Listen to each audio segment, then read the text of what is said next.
Hello and welcome back to read एफएडयू synopsis IAS. My name is Krishna. इस lecture में हम 2018 का इंटरनल सिक्योरिटी का एक क्वेश्चन डिस्कस करेंगे जो कि पूछा हुआ है। कोर्स का नाम है मेंस आंसर बिल्डिंग। इस कोर्स में कुछ वीडियोस हमने पहले से ज़्यादा फ्री करने की कोशिश की है, प्लस पीडीएफ अभी तक नहीं होता था इस कोर्स में, वो हमने पीडीएफ आपको दिया है।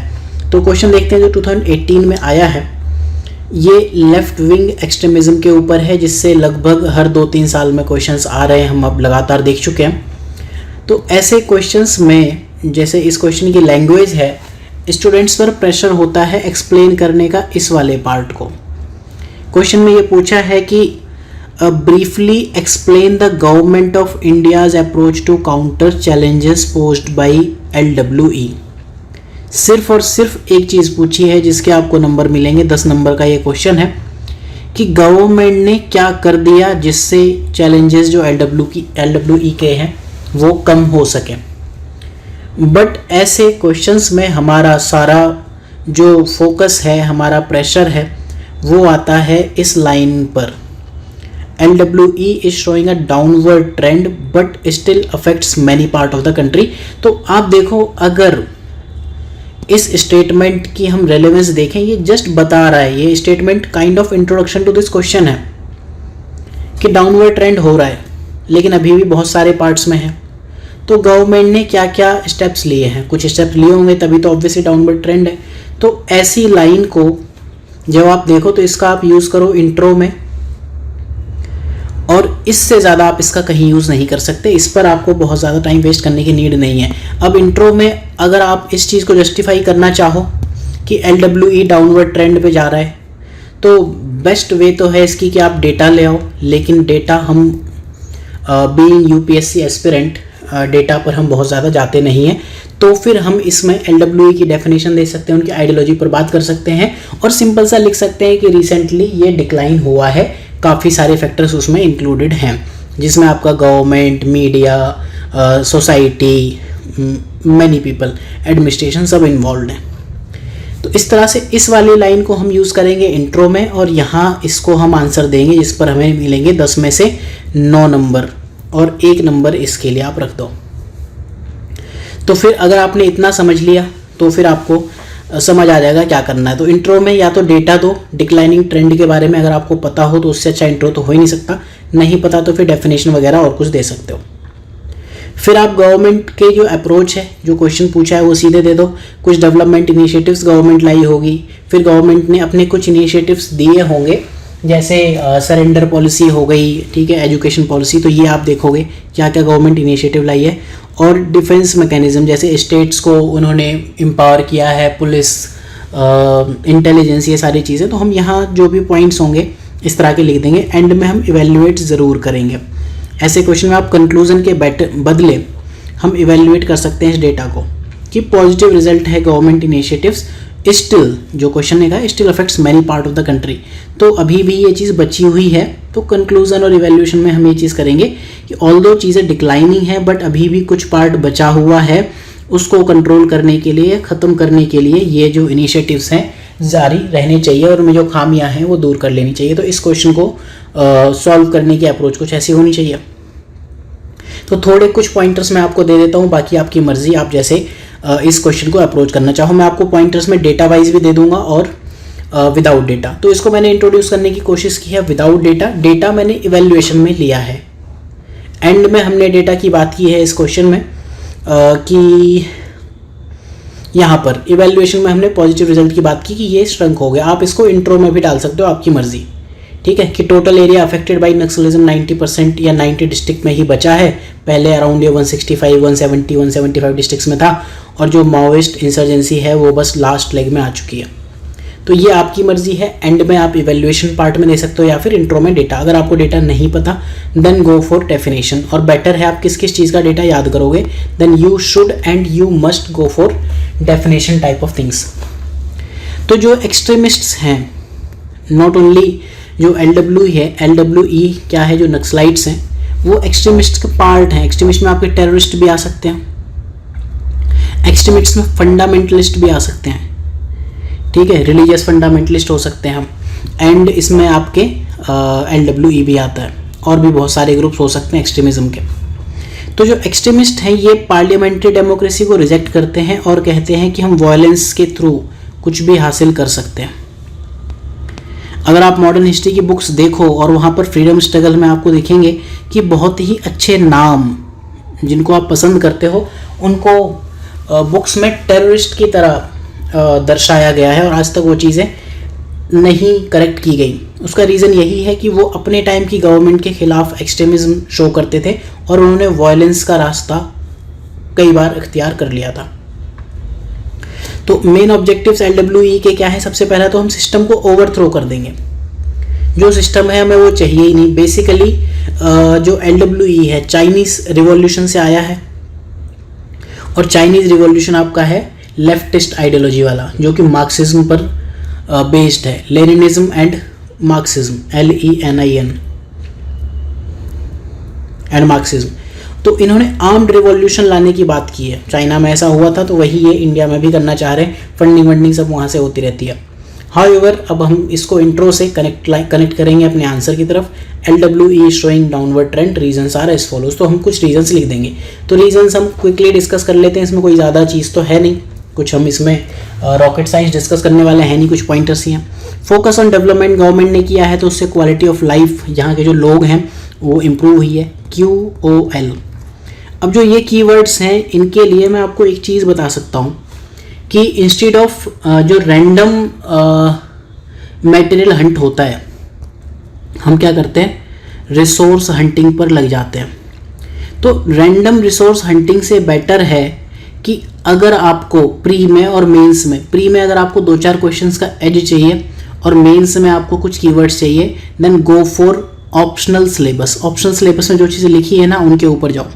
2 साल पहले ज्योग्राफी ऑप्शनल से चीज़ें पूछी थी, इस साल सोशल ऑप्शनल से पूछ लिया, political science and international relation optional से लगभग हर साल पूछता है। ऑप्शनल जो आप उठा सकते हो, पेपर 1 से हिस्ट्री उठा सकते हो, सोशियो उठा सकते हो एंड जियोग्राफी उठा सकते हो। सिर्फ आपको इनका 2 पेज का ऑप्शनल देखना है, उनकी जो वर्ड्स हैं उनकी मीनिंग लिख लेनी है। पेपर 2 से ऑब्वियसली PSIR है और पबएड भी आता है गवर्नेंस में। पबएड आपका GS2 और GS4 दोनों में आता है। GS3 से आप इकोनॉमी का एक बार सिलेबस उठा के देख सकते हो, ठीक है। एग्री का आप सिलेबस उठा के देख सकते हो, एंड देन इन्वायरमेंट तो ऑफ कोर्स आपका ज्योग्राफी में आ जाता है, और इंटरनल सिक्योरिटी आपका PSIR में भी आता है और ज्योग्राफी में भी आता है। तो इतने ऑप्शनल्स आपको देखने चाहिए। एंड GS4 से आपको फिलॉसफी, और टाइम मिले तो साइकोलॉजी। तो ये बेसिकली हार्डली 1 से 2 दिन की एक्सरसाइज होगी, और इसमें आपको डेफिनेटली 2 से 3 क्वेश्चन का एज मिलेगा। And we are going to include these things, इनकी मीनिंग 20-20-50-50 सीरीज में हम इनको इंक्लूड करेंगे भी। और इनफैक्ट जो हमारा GS का कोर्स है उसमें हम जो क्वेश्चंस पढ़ा रहे हैं, we are taking contents from optionals. Optional के सब्जेक्ट से हम कंटेंट उठा के इनमें डालेंगे। तो खैर ठीक है, क्वालिटी ऑफ लाइफ पर आपको फोकस करना है। इंफ्रा डेवलपमेंट प्रोजेक्ट लेके आई है होम मिनिस्ट्री ने, national policy and action plan लेके आए हैं 2015 से, और इसका जो ये NPAP है, national policy and action plan, इसका मेन फीचर है zero tolerance towards violence coupled with big push to development. मतलब हम वायलेंस के लिए तो ज़ीरो टॉलरेंस रखेंगे, बट डेवलपमेंट के लिए 100% इनटॉलरेंस रखेंगे। तो ये NPAP है। फिर गवर्नमेंट के कुछ इनिशिएटिव्स हैं, जैसे सरेंडर कम रिहेबिलिटेशन पॉलिसी। अगर आप सरेंडर करते हो तो आपको रिहेबिलिटेट कराने की, आपको पढ़ाने की, आपके बच्चों को पढ़ाने लिखाने की, पेंशन की, जॉब दिलाने की जिम्मेदारी हमारी। बस आप बंदूकें छोड़ दो। रिहेबिलिटेशन एंड अपॉर्चुनिटीज़, तो दोनों चीज़ें इसमें आएगी सरेंडर कम रिहेबिलिटेशन पॉलिसी में। एक न्यू स्ट्रेटजी मिनिस्ट्री या गवर्नमेंट ऑफ इंडिया लेकर आई है, समाधान। तो समाधान आप देखोगे बहुत बड़ी स्ट्रेटजी है, बट इसको अगर आप मेंस पॉइंट ऑफ व्यू से लिखो तो compilation of short term and long term policies formulated at different levels. समाधान में आपका सेंटर से लेकर आपका स्टेट गवर्नमेंट से लेकर डिस्ट्रिक्ट एडमिनिस्ट्रेशन से लेकर लोकल लेवल तक की बात की गई है। कम्युनिटी पुलिसिंग, आप और हम सब मिलकर कम्युनिटी एज अ कम्युनिटी हम पुलिस की आंख नाक कान बनेंगे और हम उन्हें खबर करेंगे। Civic action program, civil society खुद भी एक्शन कुछ ले सकती है, ठीक है। इस तरह के प्रोग्राम से। फिर डिफेंस मैकेनिज्म कुछ बनाए गए हैं। ऑब्वियसली आप डिफेंस रखोगे ना, जो बंदूक लेके खड़ा है तो उसको आप सिर्फ लाठी से नहीं गाइड करते रहोगे। तो जो पुलिस है या फिर पब्लिक ऑर्डर है, स्टेट सब्जेक्ट है, 7th शेड्यूल अगर आपको पता हो तो। फिर भी सेंटर कोऑर्डिनेट करती है स्टेट के एफर्ट्स। कैसे करती है? जैसे उन्होंने मॉडर्नाइज कर दिया या अपग्रेड कर दिया स्टेट की पुलिस को भी अपग्रेड कर दिया और इंटेलिजेंस को भी कर दिया। तो आप ये याद रखोगे, 2nd ARC की ये रिकमेंडेशन है कि जो पुलिस है, इन्वेस्टिगेशन इनके पास रहने दो और इंटेलिजेंस गैदरिंग अलग काम होनी चाहिए। और इन फ्यूचर 2nd ARC ने ये भी कहा है कि इन्वेस्टिगेशन को पुलिस से विद टाइम आप ले सकते हो, या पुलिस में 2 विंग्स बना सकते हो। फॉरेंसिक वाला आप अलग डिपार्टमेंट बनाओ और जो ये पुलिस वाला लॉ एंड ऑर्डर वाला है अलग डिपार्टमेंट रख सकते हो। CAPF लेकर आए हैं, इंडियन रिजर्व्ड IR बटालियंस लेकर आए हैं, वो सैंक्शन की है। Then CIAT counter insurgency anti terrorism schools लाए हैं। ठीक है, जो भी स्टेट्स खर्चा करती हैं सिक्योरिटी रिलेटेड एक्सपेंडिचर, वो SRE स्कीम के अंडर उनका पैसा वापस कर देते हैं। फिर हेलीकॉप्टर्स वगैरह भी दिए हुए हैं और ट्रेनिंग भी दी जा रही है स्टेट पुलिस को। 2nd ARC ने ट्रेनिंग को काफ़ी ज़्यादा इंपॉर्टेंस दी है। ट्रेनिंग के लिए 2nd ARC कहता है, 2nd ARC एक्सप्लेन करता है कि क्यों गवर्नमेंट सर्वेंट निकम्मे, नक्कारे, आलसी हो जाते हैं। तो उन्होंने ये बताया 2nd ARC की अगर आप रिपोर्ट देखो, वो ये कहता है कि एक स्टूडेंट, सपोज का IQ लेवल ये है या लर्निंग लेवल, जो भी आपको कहना हो, ये Y स्केल पर ये है, X स्केल पर टाइम है। बंदे का IQ और लर्निंग लेवल ये है। अब वो 20-21 साल का हुआ, उसको पता चला सरकारी नौकरी चाहिए। लोग कॉम्पीट करते, खूब मेहनत करते हैं, यहाँ उनकी गवर्नमेंट जॉब लग गई। जॉब के बाद उनको इनिशियली ट्रेन किया जाता है, किसी को लाल बहादुर शास्त्री एकेडमी में ट्रेनिंग किया जाता है। डिफरेंट ट्रेनिंग सेंटर्स हैं कंट्री में। अब ट्रेनिंग के बाद ज़िंदगी भर उनको छोड़ दिया तो विद टाइम वो डिक्लाइन बहुत तेज़ी से होते हैं, और जो इस लेवल पर थे ना, उससे भी वो नीचे आ जाते हैं और विद टाइम उनको कुछ नहीं आता, देश के लिए बोझ हो जाते हैं। तो 2nd ARC ये कहता है कि इनिशियल ट्रेनिंग के अलावा मिड करियर ट्रेनिंग भी आपको देनी ज़रूरी है, ताकि उनका जो IQ लेवल है यहाँ बूस्ट हो, फिर जैसे डिक्रीज़ हो, फिर इंक्रीज़ हो, फिर डिक्रीज़ हो, फिर इंक्रीज़ हो, इस तरह से चलता रहे। तो ट्रेनिंग ज़रूर दो स्टेट पुलिस को। क्यों दो? क्योंकि आप देखोगे जो पुलिस है अभी भी लाठी और डंडे पर चलती है, और जो नक्सलाइट्स है इनफैक्ट वो मॉडर्न वेपनरी सिस्टम्स ले आए हैं। तो इवैल्यूएशन हम ऑलरेडी बात कर ही दी है। अगले लेक्चर में अगला क्वेश्चन देखेंगे। ये बहुत ही इंटरेस्टिंग क्वेश्चन है, लेकिन ये 2016 का रिपीटेड क्वेश्चन है। अगर आप देखो, बॉर्डर मैनेजमेंट की इसमें बात की है, तो इस लेक्चर में हम नेक्स्ट लेक्चर में हम इस क्वेश्चन की बात करेंगे। बेसिकली बॉर्डर मैनेजमेंट की बात की है इसमें। ठीक है, तो ऐसे क्वेश्चंस में अगेन एंड अगेन हम ये देख रहे हैं, जो UPSC पूछ रहा है क्वेश्चंस, एक आपको स्टेटमेंट देता है, उसके बाद क्वेश्चन पूछता है। तो ऐसी चीज़ों के लिए मैं आपको एक सलाह दे सकता हूँ कि पहले क्वेश्चन वाली लाइन पढ़ो। क्वेश्चन पूछा, briefly explain the government of India approach to counter challenges posed by LWE। 2 page मिलेंगे आपको 10 नंबर के लिए। एक चीज़ फिक्स कर लो कि इंट्रो के लिए आप इतना या इतने से ज़्यादा तो किसी भी हाल में नहीं दोगे। यहाँ पर आप पहले ही हेडिंग डाल दो कि government approach to counter challenges, ये हमने हेडिंग डाली है ना, ये हेडिंग आप यहाँ पर डाल दो। इसके बाद ये सब हेडिंग्स तो सबको पता है। इश्यूज ऐसे क्वेश्चन में क्या होते हैं कि लोग इस लाइन को एक्सप्लेन करते रह जाते हैं यहाँ से यहाँ तक। तो जब आप पहले आंसर लिख लोगे ना,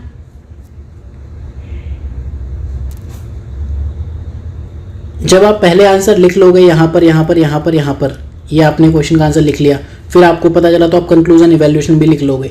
एंड में 1 मिनट आप इस लाइन को एक्सप्लेन करने के लिए दे सकते हो, जिससे कि जो UPSC एग्जामिनर है उसकी ईगो एटलीस्ट सेटिस्फाई हो जाए कि मतलब मैंने ये लाइन डाली तो डाल के कोई गलती नहीं की। तो इस कोर्स के बारे में अगर आप और जानना चाहते हो तो mains answer building synopsis IAS में आप स्पेशल कोर्सेज में जाकर हमारे स्पेशल कोर्सेज विजिट कर सकते हो, and mains answer building is one of them. These are the special courses. तो mains answer building mains 40 year के लिए अभी तक इसमें PDF नहीं होते थे, वो हम आपको देने वाले हैं।